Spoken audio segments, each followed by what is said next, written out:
प्यारे बच्चों, आप सभी का स्वागत है हमारे YouTube channel physics with Vikas sir में। आज हम लोग बेटा जिस टॉपिक की बात करने वाले हैं उसको हम टर्मिनल विभवांतर के नाम से जानते हैं। आप इस चीज को बिल्कुल सरल और आसान भाषा में समझ लो कि विभवांतर और वैद्युत वाहक बल को हम यहाँ पे दोनों के एक दूसरे के बराबर कर सकते हैं। किसी बैटरी की प्लेटों के बीच में, किसी सेल की दो प्लेटों के बीच में व्यय होने वाली ऊर्जा को हम विद्युत वाहक बल भी कह सकते हैं और इसको विभवांतर भी कह सकते हैं, क्योंकि दोनों पॉइंट की एनर्जी लेवल में जो डिफरेंस है वही बेटा हमारा विद्युत वाहक बल है और वही हमारा विभवांतर है। सरल भाषा में मतलब समझो।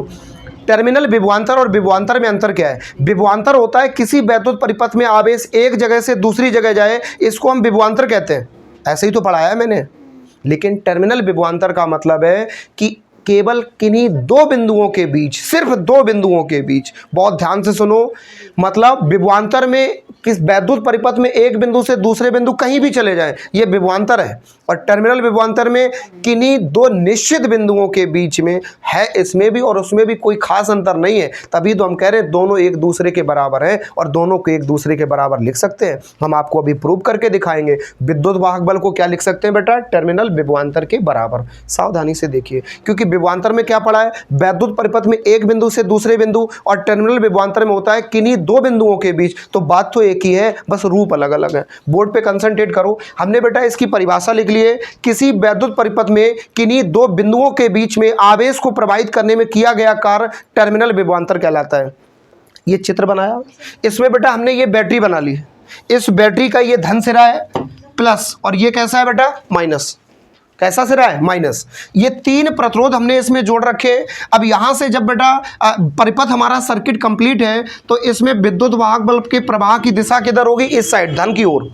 इस साइड से ही तो करंट आएगा बेटा। देखो इधर इधर इधर इधर ही से तो आवेश आएगा, इधर ही से तो आवेश आएगा। तो इधर से माइनस की ओर से सुनो, नहीं, माइनस की ओर से धारा नहीं आएगी। कहने का मतलब है किसी भी चालक तार में अगर करंट प्रवाहित होता है तो वो करंट प्रवाहित धारा आवेश से होता है। किससे होता है बेटा? आवेश से। जब आवेश प्रवाहित होगा तो आवेश से क्या उत्पन्न हो जाएगी? धारा। आवेश के प्रवाह को ही तो धारा कहते हैं। सबसे पहले आवेश प्रवाहित होगा, इलेक्ट्रॉनों का मूवमेंट होगा, इलेक्ट्रॉनों की टक्कर होगी, जिससे साधारणतः ये अनुगमन वेग से चलने लगेंगे और इससे क्या उत्पन्न हो जाएगी? धारा। यानी धारा के उत्पन्न होने, आवेश के प्रवाहित होने से ही धारा उत्पन्न होती है। ये पूछ रही थी इलेक्ट्रॉन कहाँ से आ रहे हैं? इलेक्ट्रॉन इस बैटरी के अंदर जो चार्ज भरा होगा, जैसे हमने आपको बताया था कि बैटरी के अंदर एक तो रासायनिक ऊर्जा हो सकती है, बैटरी के अंदर एक तो रासायनिक ऊर्जा हो सकती है, एक तो विद्युत ऊर्जा से बदली हुई रासायनिक ऊर्जा हो सकती है। अर्थात एक तो विद्युत ऊर्जा से रासायनिक ऊर्जा जो इन्वर्टर की बैटरी में भरी हुई है, दूसरा या तो कोई ना कोई केमिकल आपने देखा होगा, कार्बनिक पदार्थ को उसमें भर दिया जाता है, उसके अंदर जो एनर्जी होती है उसको इस्तेमाल करते हैं, तो उसी के इलेक्ट्रॉन बाहर आते हैं। चाहे वो विद्युत ऊर्जा से बदली हुई रासायनिक ऊर्जा हो, चाहे वो किसी कार्बनिक पदार्थ को उसमें कूट काट के काला काले रंग का आपने देखा होगा, कार्बन सा भरा रहता है, उसकी एनर्जी आती है, वो इलेक्ट्रॉन रूपी एनर्जी इसमें चलने लगती है। यहाँ देखो, यहाँ से मान लो करंट आवेश आएगा। क्या आएगा बेटा? आवेश। आवेश को ही हम धारा लिख सकते हैं, क्योंकि आपने पढ़ा है ना, I बराबर Q अपॉन टी। एकांक आवेश प्रवाह की दर, यानी Q बराबर अगर 1 है और T बराबर 1 है तो I बराबर 1/1, तो I बराबर भी कितना आया? 1। यानी अगर आवेश 1 है और 1 सेकंड तक प्रवाहित होता है तो धारा भी कितनी होगी? 1 एम्पियर। ऐसे ही तो पढ़ा है। यानी आवेश का मान धारा के मान के बराबर होता है। यह निर्भर करता है समय पर। किस पर निर्भर करता है? समय पर। बहुत सारी बातें भूल जाओ, फिर से सुनो। ये बेटा बैटरी है, इसका प्लस सिरा ये, माइनस सिरा ये। इसमें हमने तीन प्रतिरोध जोड़ के रखे हैं। कितने जोड़ के रखे हैं? तीन। तीन में एक बिंदु ये मान लो, एक बिंदु ये मान लो। ये दो पहले बिंदु हो गए। फिर एक बार फिर ये दो बिंदु ले लो, फिर एक बार ये दो बिंदु ले लो। बात समझ में आई? हमने क्या बताया था? किन्हीं दो बिंदुओं के बीच आवेश को प्रवाहित करने में किया गया कार्य ही टर्मिनल विभवांतर है। तो बेटा इन दो बिंदुओं के बीच, फिर इन दो बिंदुओं के बीच, फिर इन दो बिंदुओं के बीच, ऐसे निकाल सकते हैं दो दो बिंदु करके। तो इसके बीच जो कार्य होगा बेटा दो बिंदुओं के बीच, उसको हम क्या लिखेंगे? W। इसके बीच जो कार्य होगा उसको हम क्या लिखेंगे बेटा? W। इसके बीच जो कार्य होगा उसको हम क्या लिखेंगे? W। बताओ, इतनी बात समझ में आई? ये पहला प्रतिरोध है तो कार्य क्या होगा? W1। ये दूसरा प्रतिरोध है तो कार्य क्या होगा? W2। ये तीसरा प्रतिरोध है तो कार्य क्या होगा बेटा? W3। ये पहला प्रतिरोध है तो यहां पर आवेश कितना आएगा? बताओ बताओ बताओ बताओ।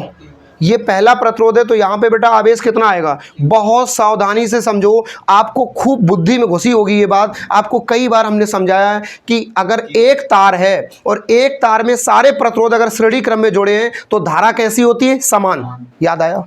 तो जब प्रतिरोध ये श्रेणी क्रम में जुड़े हैं, एक प्रतिरोध से दूसरा, दूसरे से तीसरा, लगातार चैन के रूप में जुड़े हैं, तो ये सब श्रेणी क्रम में जुड़े हैं। ऐसे में अगर धारा का मान समान होगा तो आवेश का मान भी समान होगा, क्योंकि आवेश ही तो धारा है। तो इसके लिए बेटा जो आवेश होगा वो कितना होगा, Q। इसके लिए जो आवेश होगा वो कितना होगा, Q। इसके लिए जो आवेश होगा वो कितना होगा बेटा, Q। बताओ, इतनी बात समझ में आई? यानी अगर इसमें 10 आवेश जुड़े हैं, सबके लिए आवेश का मान कैसा होगा, समान। इसमें अगर 20 प्रतिरोध जुड़े हैं, 20 के लिए आवेश का मान कैसा होगा, समान। यानी श्रेणी क्रम में जुड़े प्रतिरोधों के मध्य धारा और आवेश का मान समान होता है। अब कहोगे सर करना क्या चाहते हो?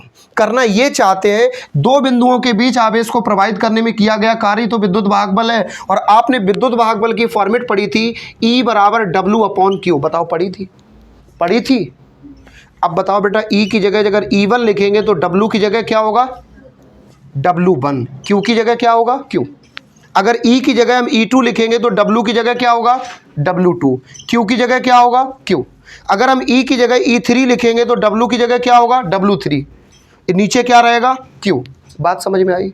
अब बताओ बेटा, इसमें 3 प्रतिरोध जुड़े तो तीनों के लिए कुल विद्युत वाहक बल हम कितना लिख सकते हैं? बताओ बताओ।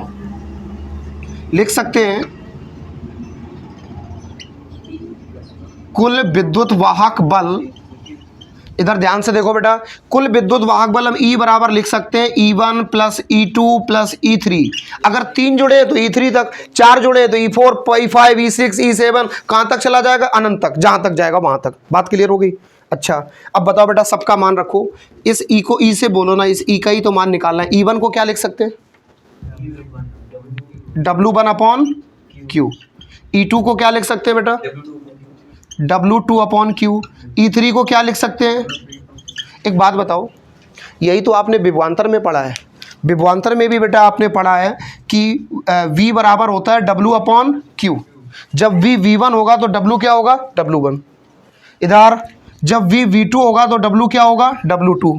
जब V V3 होगा तो W क्या होगा, W3, और Q क्या रहेगा, Q। ये बात समझ में आई कि नहीं आई? यानी हम यहाँ से देख सकते हैं विद्युत वाहक बल E बराबर, अगर ये सूत्र आया है तो यहाँ पे B1 को हम W1/Q लिख सकते हैं, B2 को W2/Q लिख सकते हैं, B3 को W3/Q लिख सकते हैं। तो बेटा मेरे कहने का सीधा तात्पर्य आपसे ये है कि W1/Q को क्या लिखा जा सकता है, V1। W2/Q को क्या लिखा जा सकता है, V2। इसको क्या लिखा जा सकता है, V3। अगर आगे तक प्रतिरोध होते तो इसको और भी आगे तक डॉट डॉट डॉट डॉट करके आगे बढ़ाया जा सकता था। मेरे कहने का मतलब है कि टर्मिनल विभवांतर किसी सेल का विद्युत वाहक बल उसके सिरों के मध्य उत्पन्न टर्मिनल विभवांतर के बराबर होता है।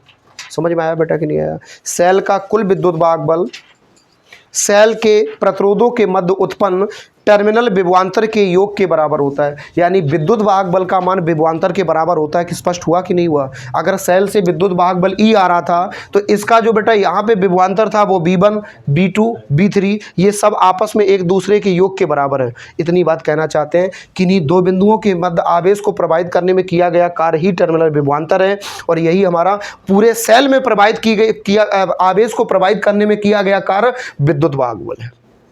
पूरे सेल में प्रवाहित करने में किया गया कार्य विद्युत वाहक बल है, और किन्हीं दो बिंदुओं के मध्य प्रवाहित करने में टर्मिनल विभवांतर है। दो बिंदुओं में प्रवाहित करने में टर्मिनल विभवांतर है। दो बिंदुओं में प्रवाहित करने में टर्मिनल विभवांतर है। उम्मीद करते हैं बेटा कॉन्सेप्ट आपको क्लियर हो गई होगी।